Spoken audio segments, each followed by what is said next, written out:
జగద్గిరి గుట్ట పైన ఉన్నాను. ఈ గుట్ట పైన మనకి పరశురాముని గుడి అయితే ఉంది. చెప్పుకుంటూ పోతే చాలా ఉంటుంది మాట్లాడుకోవాలంటే. చాలాసార్లు మనం వినుంటాము ఇతిహాసాల్లో, కానీ గుడి ఎప్పుడు చూడలేదు.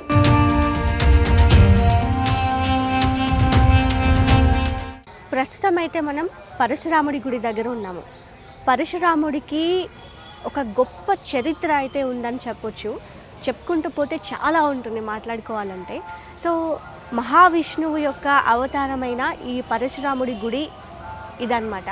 సో ఆయన ధర్మస్థాపన కోసమై ఈ పరశురాముని అవతారం ఎత్తాడు. సో మనం చాలా కథలు ఇతిహాసాల్లో విని ఉంటాం పరశురాముడి గురించి. ఆయన భూమి చుట్టూ తిరిగాడు అని చెప్పేసి, ధర్మస్థాపన కోసమే అవతారం ఎత్తాడని చెప్పేసి, చాలా వరకు కొన్ని ఇతిహాసాల్లో ఆయన గురించి నేర్చుకున్నాము, చదువుకున్నాం కూడా.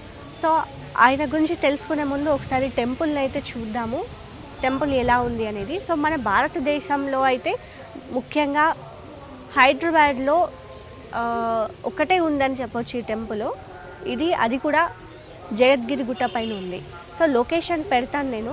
సో చూడండి, చూసి టెంపుల్ అయితే దర్శించుకోండి.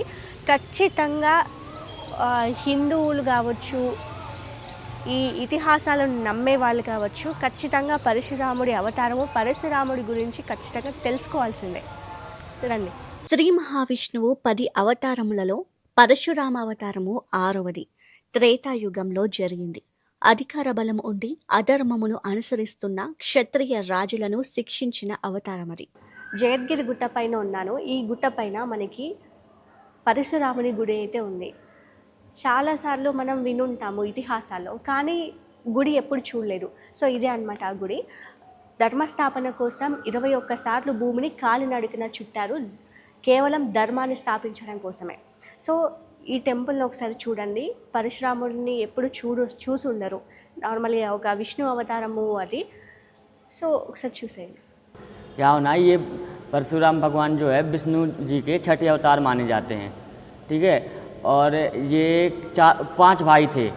तो एक भाई इनका गुप्त था, मतलब किसी को मालूम नहीं था इनके बारे में। इनकी माता का नाम रेणुका और पिता का नाम जमदग्नि था।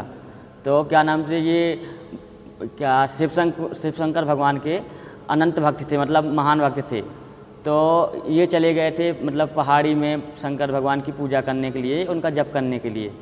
तो ये जब को गए तो उनके बीच मतलब उनके और 4 पुत्र रहते थे यहीं पर माता पिता के साथ।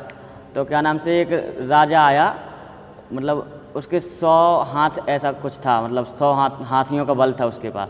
तो वो जंगल में कुछ शिकार करने के लिए गया।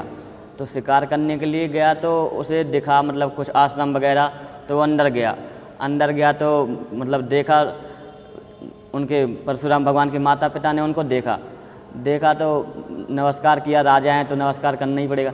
नमस्कार किया, नमस्कार करने के बाद क्या होता, वो बैठे वहाँ पर। तो राजा से पूछा क्या खाएंगे आप ये वगैरह। तो वो बोले कुछ भी चलेगा मतलब। तो उनके पास एक क्या बोलते, अरे कुछ मतलब गाय का नाम है, उस प्रकार की गाय थी। तो गाय का मतलब ये था कि गाय से जो भी आप बोलो, मतलब जो वो बोलते परशुराम भगवान के पिताजी बोलते, वो गाय देती। तो वो गाय से बोले और गाय ने वो दिया उन्हें। तो राजा को खिलाया, उनकी सेना को खिलाया, ये सब किया। इसके बाद क्या नाम से राजा को वो गाय पसंद आई। तो राजा ने मांगा तो उन्होंने नहीं दिया, मना कर दिया, क्योंकि भगवान की दी हुई गाय थी उनके पास। उन्होंने मना किया।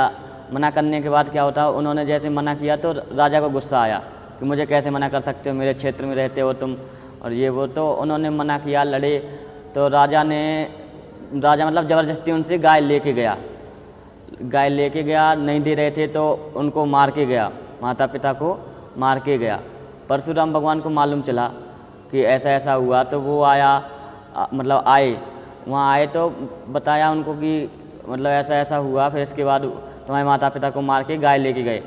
तो उन्होंने मतलब क्षत्रियों से उनका थोड़ी विरोध चलने लगा। उन्होंने अस्त्र शस्त्र विद्या सीखी।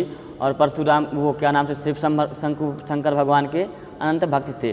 तो उनके वरदान से उन्हें एक फरसा मिला था, जिस फरसा के कारण वो मतलब कई राजाओं का उन्होंने विनाश किया जो अधर्मी थे। मतलब ये नहीं कि वो पूरे क्षत्रियों के खिलाफ थे, जो अधर्मी थे उनके खिलाफ थे।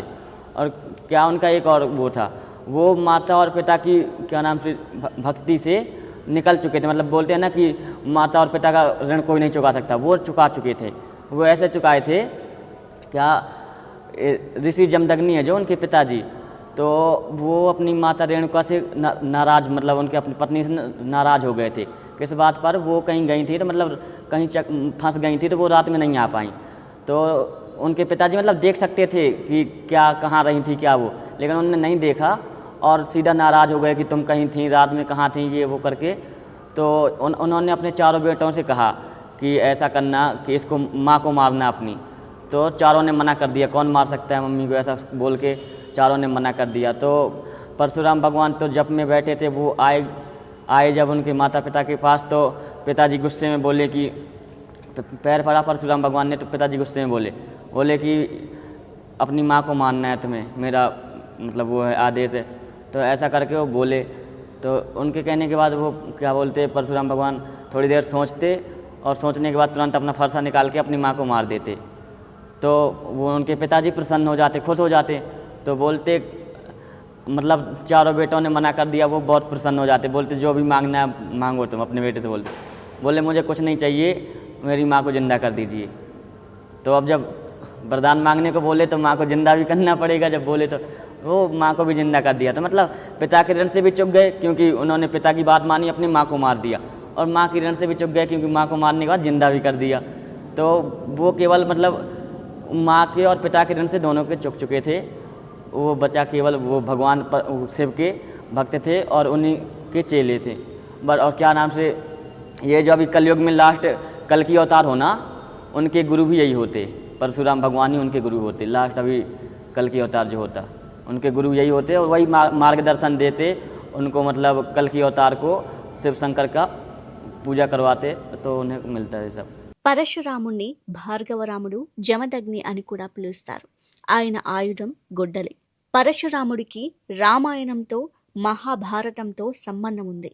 సీతా స్వయంవరంలో శ్రీరాముడు శివధనస్సును విరిచాక సీతారాముల కళ్యాణం జరుగుతుంది. తన గురువైన శివుని విల్లు విరిచినందుకు గాను పరశురాముడికి కోపం వచ్చి రామునిపై యుద్ధానికి సిద్ధపడ్డాడు. శ్రీ మహావిష్ణువే రాముడు అని భావించిన పరశురాముడు మహేంద్రగిరిపై తపస్సుకు వెళ్తాడు. మహాభారతంలో భీష్ముడు, ద్రోణాచార్యుడు, కర్ణుడు ముగ్గురికి గురువు పరశురాముడు. కలియుగ అంతమున కల్కికి శిక్షణ ఇవ్వడానికి వేచి ఉన్నాడు అని మన పురాణాల్లో చెప్పబడింది. ఇక పరశురాముడికి చాలా తక్కువ ప్లేసెస్ లో టెంపుల్స్ ఉన్నాయి. ఇక ఈ గుడి జగద్గిరి గుట్టలో ఉంది.